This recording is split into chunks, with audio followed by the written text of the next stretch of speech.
Shalom, salam sejahtera bagi Bapak Ibu, Saudara-saudara, anak-anak yang dikasihi oleh Tuhan Yesus Kristus.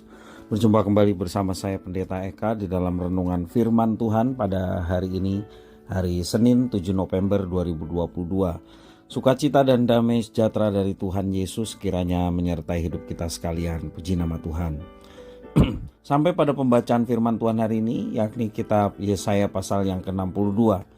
Kiranya firman Tuhan yang kita baca dan sebentar kita renungkan sungguh memberkati hidup kita sekalian. Baik, sebelum kita akan merenungkan bagian firman Tuhan hari ini, kita akan berdoa terlebih dahulu. Tuhan Bapa di sorga, dalam nama Tuhan Yesus kami datang kepadamu mengucapkan syukur, terima kasih untuk setiap kebaikan dan penyertaan Tuhan yang boleh kami alami sampai pada hari ini. Kami mau terus memperdengarkan hati pikiran kami, kebenaran firman Tuhan. Mampukan kami untuk memahaminya. Kau juga menolong untuk kami menjadi pelaku-pelaku firman dalam hidup kami. Terima kasih Bapa, terpujilah namamu. Demi nama Tuhan Yesus kami berdoa. Haleluya. Amin. Saya akan membacakan di dalam Yesaya pasal 62 ini ayat 1 sampai yang ke-12. Demikian firman Tuhan. Oleh karena Sion, aku tidak dapat berdiam diri, dan oleh karena Yerusalem, aku tidak akan tinggal tenang, sampai kebenarannya bersinar seperti cahaya, dan keselamatannya menyala seperti suluh. Maka bangsa-bangsa akan melihat kebenaranmu, dan semua raja akan melihat kemuliaanmu, dan orang akan menyebut engkau dengan nama baru yang akan ditentukan oleh Tuhan sendiri. Engkau akan menjadi mahkota keagungan di tangan Tuhan dan serban kerajaan di tangan Allahmu.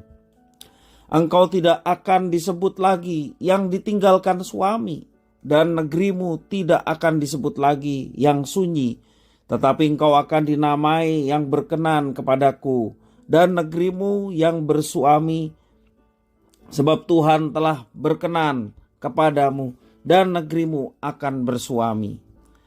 Sebab seperti seorang muda belia menjadi suami seorang anak dara, demikianlah dia yang membangun engkau akan menjadi suamimu, dan seperti girang hatinya seorang mempelai melihat pengantin perempuan, demikianlah Allahmu akan girang hati atasmu. Di atas tembok-tembokmu, hai Yerusalem, telah kutempatkan pengintai-pengintai sepanjang hari dan sepanjang malam. Mereka tidak akan pernah berdiam diri. Hai kamu yang harus mengingatkan Tuhan kepada Sion, janganlah kamu tinggal tenang, dan janganlah biarkan dia tinggal tenang, sampai ia menegakkan Yerusalem dan sampai ia membuatnya menjadi kemasyhuran di bumi.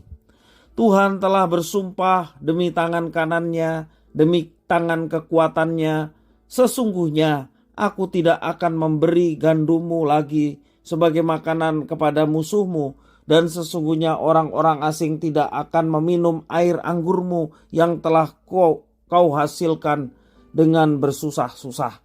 Tetapi orang yang menuainya akan memakannya juga dan akan memuji-muji Tuhan, dan orang yang mengumpulkannya akan meminumnya juga di pelataran-pelataran tempat kudusku. Berjalanlah melalui pintu-pintu gerbang, persiapkanlah jalan bagi umat, bukalah jalan raya, singkirkanlah batu-batu, tegakkanlah panji-panji untuk bangsa-bangsa. Sebab inilah yang telah diperdengarkan Tuhan sampai ke ujung bumi. Katakanlah kepada putri Sion, sesungguhnya keselamatanmu datang, sesungguhnya mereka yang menjadi upah jerih payahnya ada bersama-sama dia, dan mereka yang diperolehnya berjalan di hadapannya. Orang yang menyebut mereka bangsa kudus, orang-orang tebusan Tuhan, dan engkau akan disebutkan yang dicari, kota yang tidak ditinggalkan. Demikian firman Tuhan. Bapak Ibu Saudara-saudara, nabi-nabi dalam perjanjian lama adalah hamba Tuhan yang kerohaniannya lebih tinggi daripada orang-orang sezamannya. Mereka mempunyai hubungan erat dengan Tuhan Allah, sehingga menjadi perpanjangan tangan Allah. Salah satu tugas Nabi adalah memberitakan pertobatan dan pengharapan akan adanya keselamatan. Begitu pula Nabi Yesaya ia tidak berdiam diri. Ia harus memberitakan kabar keselamatan, sekalipun umat perjanjian Allah tidak setia kepadanya. Nabi Yesaya tidak jemu-jemu melakukannya karena ia mengasihi jemaatnya. Ia percaya pemulihan akan terjadi di Sion. Bangsa itu tidak akan disebut lagi yang ditinggalkan suami atau yang sunyi, tetapi akan dinamai yang berkenan kepadaku dan negerimu yang bersuami. Itu sebutan yang baru. Bangsa itu akan menyandang status yang baru. Dahulu mereka umat buangan, sekarang dipulihkan dan diselamatkan oleh Tuhan Allah mereka. Girangnya hati Tuhan Allah karena pulihnya hubungan antara bangsa Israel dengan Dia, digambarkan seperti girangnya hati seorang mempelai melihat pengantin perempuannya datang. Seperti seorang suami yang melindungi istrinya. Itulah gambaran Tuhan Allah kepada umatnya Israel. Kasih Tuhan Allah sungguh tak terbatas. Tuhan Allah selalu menjaga dan memelihara umatnya. Ia tidak pernah meninggalkan mereka sendiri. Oleh karena itu Nabi Yesaya giat menyerukan keselamatan dari Allah sampai menyala seperti suluh. Namun ia juga ingin agar mereka, umat Israel, tidak sekedar menerima keselamatan, melainkan juga turut serta menyerukannya sampai semua orang mendengar dan memperoleh keselamatan dari Tuhan Allah mereka. Kita telah menyandang status yang baru, yakni sebagai anak-anak Allah, dan telah menerima keselamatan itu. Ketika kita percaya kepada Tuhan Yesus Kristus, maka kita akan mendapatkan keselamatan saat itu juga.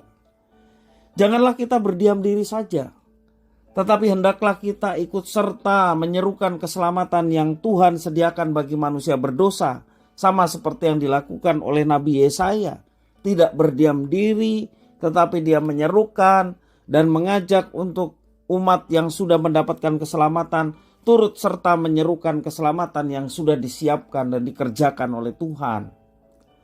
Tugas itu bukan hanya dilakukan oleh seorang nabi, sekali lagi, tetapi kepada seluruh umat Israel.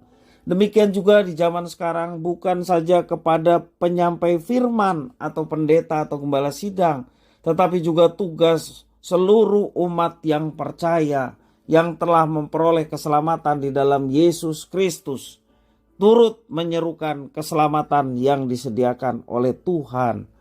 Karena Bapak Ibu Saudara-saudara, anak-anak yang dikasihi oleh Tuhan, hakikatnya semua orang membutuhkan keselamatan. Hakikatnya semua orang membutuhkan pengorbanan Kristus. Dan Kristus telah menyatakan itu bagi manusia. Kita yang sudah diselamatkan, bersyukurlah.